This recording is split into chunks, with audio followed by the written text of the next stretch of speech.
namaku Esa. Aku dari lulusan Arsitektur Udayana 2014. Bergerak di bidang arsitektur dan desain. Aku Balon. Dikenalnya Balon. Kuliah di Jogja, mayornya interior design. Setelah lulus di Jogja itu tahun 2018, itu tuh sempat juga di sana tuh bikin beberapa project sama teman-teman kayak di sana juga ada studio. Saya bikin nama beberapa teman dekat gitu, bikin terus project juga ongoing. Pas balik ke Bali, emang sebelumnya itu sudah merencanakan dengan Esa karena Esa teman main di rumah gitu, teman main rumah. Jadi kayak apa ya, kayak yuk gas sekarang aja gitu. Yuk gas sekarang aja. Nah setelah itu nggak tahu ya kenapa Esa mau ya, nggak tahu juga kenapa Esa mau. Tapi kayak nama studio di Kubu itu kita baru di sini ya, baru di sini kira. Baru setelah terbentuk. Malah itu setelah terbentuk. Kalau dari sisiku ya, dulu setelah tamat 2018 itu kan aku sempat kerja di perusahaan gitu selama 1 tahun lebih. Nah selama di perusahaan itu, walaupun aku nggak ada basic seni ya, tapi setiap aku membuat sesuatu tuh pasti nggak bisa kayak gini, harus ikutin maunya kantor kayak gitu. Aku ngerasa di sana tuh, aku bikin sesuatu nih kok nggak bisa ya gitu. Jadi aku memutuskan untuk keluar, dan pas si Balon ngajain bikin studio, aku mauin. Dan awalnya itu sebelum terbentuk tuh aku sempat kepikiran nggak di Bali sih. Aku pengennya ke Jogja dulu. Misalnya setahun 2 tahun, karena aku nih selama hidup nih belum pernah keluar sih, belum pernah merantau kemana-mana gitu. Nah tapi karena ada sesuatu dan lain hal, jadinya di Bali aja gitu. Dan sedikit tentang kenapa namanya studio di Kubu itu. Kalau di Bali itu kan Kubu itu artinya misalnya ada suatu pekarangan rumah, ada misalnya 3 saudara. Nah biasanya saudara yang paling besar itu akan keluar dari pekarangan itu dan tinggal di lahan yang lain. Nah lahan yang lain ini namanya Kubu. Nah kenapa namanya studio di Kubu? Karena tempatnya ini, rumahnya Bagio ini juga bisa disebut Kubu gitu, karena rumah aslinya Bagio ini ada di sebelah gitu. Jadinya kita langsung aja studio di Kubu gimana? Oke, bagus gitu. Oh iya, ini ya. Kenapa Esa barusan manggil Bagio itu karena nama lingkungan rumah. Nama kecil di rumah itu Bagio gitu. Jadi 2 nama bebas aja. Balon boleh, Bagio boleh. Kalau aku sih dari studio di Kubu ini ingin nyampein kalau kita membuat ruang tuh utamakan fungsi dulu. Fungsi nomor 1 pokoknya. Yang penting kegiatan manusia yang di dalamnya itu terpenuhi semuanya. Baru setelah itu ngomongin estetika, ngomongin bentuk, ngomongin material. Ya gitu sih, selama kita merancang bangunan ini, semua bangunan yang kita rancang seperti itu sih. Bagaimana kita merancang sirkulasi udara, suasana ruang yang nyaman, dan segala macam kayak gitu. Ketika individu ini butuh, berarti ruang itu pasti bakal berfungsi karena kan dibutuhkan. Kalau misalkan hanya ingin saja, belum tentu nih bakal kepake, belum tentu bakal berfungsi karena ya cuman dot kan aja aja ruangan toton misalkan kayak gitu kan. Cuman karena ingin. Nah, di sini juga kita menjembatani pemikiran dari klien juga. Misalkan dia punya gambaran tentang rumahnya atau dia punya gambaran tentang ruangnya. Nah di sana kita menjembatani untuk memvisualkan itu. Tapi itu tadi ketika kita interaksi dengan klien, interaksi dengan individu yang akan memakai ruangan ini tuh, di sana juga kita memilahnya. Oh ternyata ini yang dibutuhin nih.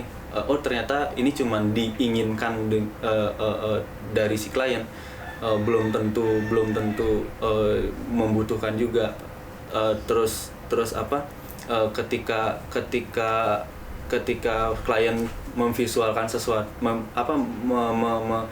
membayangkan sesuatu, belum tahu visualnya kayak gimana,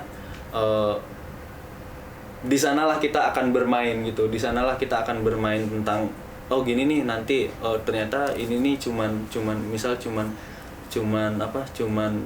keinginan yang di ruang ini tidak terlalu dibutuhkan gitu. Terus apa ya, terus kita itu studio di Kubu itu sangat apa ya, sangat support dengan apa yang klien ada di bayangannya gitu, ada di benaknya, keinginan mereka. Nah, kita tidak membatasi klien itu punya bayangan tentang ruangannya, tentang bangunannya. Kan beberapa studio di luar itu sangat identik. Jadi setiap studio itu mempunyai kekhasannya di luar sana. Jadi misal ada bangunan yang dari studio itu dibikin selalu melengkung gitu, selalu melengkung. Siapapun kliennya itu bangunan yang dirancang di studio itu tuh bakal ada ciri khas lengkungan dan segala macam. Nah, kalau kita di versi kita lebih ke setiap orang itu desainer gitu. Setiap orang itu memiliki desainnya, memiliki bayangan desainnya sendiri tentang ruang, tentang bentuk bangunan itu mereka pasti punya. Jadi kita studio di Kubu sangat support tentang itu. Kita nggak mau mematahkan itu nggak zaman, sekarang zamannya gini. No, kita nggak kita tidak mengarah ke sana. Jadi intinya tuh kalau kita berhubungan dengan klien tuh, misalnya Beli Agus, kita ngerancang buat Beli Agus, jadinya bangunan yang dihasilkan ini loh bangunannya dibuat oleh Beli Agus, bukan dibuat oleh studio di Kubu gitu. Jadi posisi kita ini cuma sebagai jasa yang membantu si klien ini untuk mewujudkan imajinasi dalam pikirannya gitu sih. Jadi gini, studio di Kubu itu berapa tahun? 2 tahun ya? Jadi hampir 2 tahun. Pastinya tanggal berapa ya? Tahun berapa itu? 14 bulan 5 2020. 14 Mei. 14 Mei 2020. Terbentuknya studio di Kubu. Terbentuknya studio di Kubu. Jadi 14 Mei ini kita udah 2 tahun sih. Jadi studio di Kubu itu setiap tahun itu punya milestone sih sebenarnya. Iya, benar. Jadi di awal tahun tuh dari 14 Mei 2020 tuh di tahun itu kita sepakat untuk nyari milestone nyelesain 5 proyek bangunan. Nah, di milestone 2020 itu sudah tercapai. Kemudian di milestone 2021 kemarin kita tuh berencana untuk menangin satu kompetisi desain apapun itu dimanapun itu. Tapi sayangnya sampai sekarang belum terrealisasi, belum dapat menang sih. Terus untuk di tahun ini kebetulan kita punya milestone untuk bergerak keluar sih sebenarnya, untuk mencari relasi sebenarnya di tahun 2022 ini. Yang ujung-ujungnya untuk nyari profit juga sih dari proyek yang masuk dari relasi itu gitu sih. Ketika bangunan di Bali itu berbicara bangunan Bali, itu tuh selalu ada bata, tempelan bata, terus ada bentuk yang harus Bali sekali. Misal ada ukiran di setiap sudut, terus ada ya pokoknya penambahan yang pada dasarnya itu tuh bernilai hanya estetis saja. Oke, itu penting untuk menunjukkan Bali pada bangunan, tapi fungsinya di mana? Padahal saya mempelajari bangunan Bali itu ketika bangunan Bali itu tingginya misalkan 3 meter tinggi bangunan, ternyata orang yang punya itu tinggi juga, karena zaman dulu bangunan Bali itu menyesuaikan siapa yang mempunyai bangunan. Misal ukuran level rumah itu saja ketinggiannya bisa beda karena ukuran kepal tangan setiap orang, misal kayak gitu. Terus tiang setiap rumah itu beda karena ukuran lengan misal kayak gitu.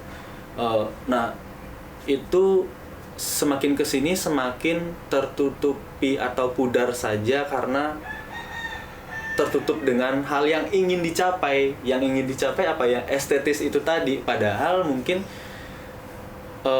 bentuk bangunannya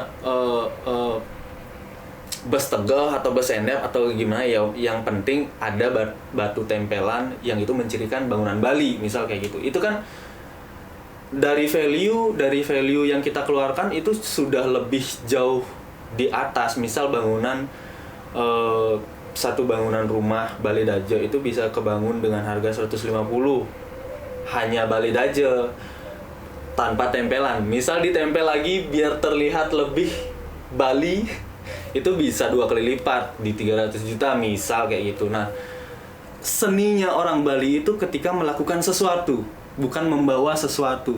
Seninya orang Bali itu ketika melakukan sesuatu, misalkan melakukan kegiatan menjejahitan, itu seni banget tuh orang-orang Bali. Orang-orang yang bilang kolektif apa segala macem di zaman sekarang yang itu dibilang keren tuh sama orang-orang kolektif apa segala macam. Kita itu sudah sekolektif itu dari dulu. Seninya di sana, melakukan kegiatan itu bareng-bareng, melakukan kegiatan itu cara kita menginfokan juga dengan kul-kul terus keluar semua dan melakukan itu dengan satu briefing terus ya udah berkegiatan. Seninya kan di sana sebenarnya, tidak di Kerawang monene Kerawangnya makanya metapak mone segala macam. Misi mau pamor nih apa segala macam. Saya pribadi sih nggak melihat itu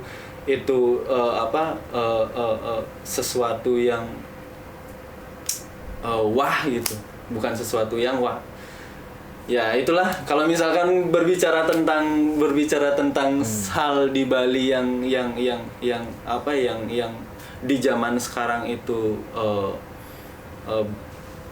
kurang relevan, itu banyak hal. Kalau misalkan kita mengulik sesuatu tentang detail itu banyak sekali yang bisa kita ulik di sana. Itu sih kalau dari saya. Mungkin Esa ada ya, kembali lagi sih orang di Bali ini ya nggak tahu di Bali aja tuh di semua. Jadi sekarang nih orang nih visual diutamakan sih, fungsinya nomor 2 sekarang. Tapi kita nih tetap berpikiran kalau fungsi ini nomor 1 dan visual nomor. Sama kayak bangunan misalnya. Kalau melihat bangunan Bali itu kan pasti visualnya yang dilihat. Entah itu karena mudah dilihat dan enak dilihat atau gimana. Sama pemerintah juga sama juga. Lebih mementingkan visualnya untuk peraturannya. Dharma layar entar fotonya. Dharma layar tuh full visual tuh di dalamnya, tiang lihat. Aduh. Padahal ya kalau ngomongin bangunan Bali ya. Pekan Padang men sih. Kalau ngomongin bangunan Bali itu ya sebenarnya bangunan Bali itu bisa dibagi menjadi 3 sebenarnya. Kalau kita nggak ngambil bentuk, ngambil material, atau ngambil konsep. Misal contoh rumah bentuk kubus, tapi konsepnya lantai 1 itu untuk area kotor, lantai 2 untuk area beraktivitas manusia, lantai 3 untuk area suci. Apakah itu Bali? Menurut saya itu udah masuk Bali karena udah pakai konsep Bali. Tapi karena peraturan sekarang ini di sini, jadi bangunan kayak gitu tuh nggak bisa di sini. Oke, menarik sekali. Curhat bangun gedungan lain nanti ya. Aku pengen curhat juga. Beauty is pain. Pain banget tuh gitu. Oke. Dan pertanyaanku yang yang kedua untuk ini ya, untuk Praksaya Pos itu teman-teman akan bawa apa sih, konsep apa yang akan teman-teman tawarkan, dan judul karya yang akan dibawakan nanti itu apa? Wrong. Judulnya Wrong. Jadi wrong itu kita mempercayai sebuah keyakinan bahwa di Bali itu ada sistem yang namanya reinkarnasi gitulah. Terus di sana leluhur kita sudah membuatkan sistem gimana caranya roh-roh leluhur kita itu mempunyai tempat, mempunyai ruang yang itu dinamakan rong. Jadi kita membayangkan di sana itu ada kegiatan apa, gimana cara mereka berkegiatan di sana, terus di zaman yang nyata ini dengan ketertarikan rong telu tadi, kita membawa kata rongnya saja, karena kan kalau rong tiga itu sudah berhubungan dengan kultur kan. Nah, kita membawakan rongnya saja, kita membawakan ruangnya saja, gimana di ruang yang nyata sekarang ini juga ruang itu kan semakin sempit. Ruang itu ruang itu tidak mungkin melebar. Ruang itu lahan itu tidak mungkin bertambah, lahan itu pasti bakal berkurang, karena ruang itu selalu bertumbuh kan, ruang itu selalu bertumbuh. Gimana cara menyikapi yang semakin kesini semakin menyempit, ruang itu semakin terbatas, ruang itu lahan itu semakin berkurang. Gimana caranya menyikapi hal itu? Nah, itu kita bermain di sana tentang rong ini, tentang ruang ini. Kenapa kita ngambil rong itu ya? Sebenarnya awal berpikirnya tuh dari ruang sih sebenarnya. Kenapa ruang dari zaman dulu itu, kita lihat lah ada rumah-rumah orang tuh lebih luas, punya halaman luas. Mulai sekarang ada perumahan, bahkan sekarang ini ada perumahan yang lebarnya cuma 2 meter. Nah, dari sana kan kita lihat, keadaan ruang ini semakin menyempit ya. Dan terus kita di Bali ini sebenarnya sudah punya konsep itu. Mungkin nggak ada di sastra ya. Itu sekedar gini aja sih sebenarnya, penalaran kita berdua aja sih tentang rong itu.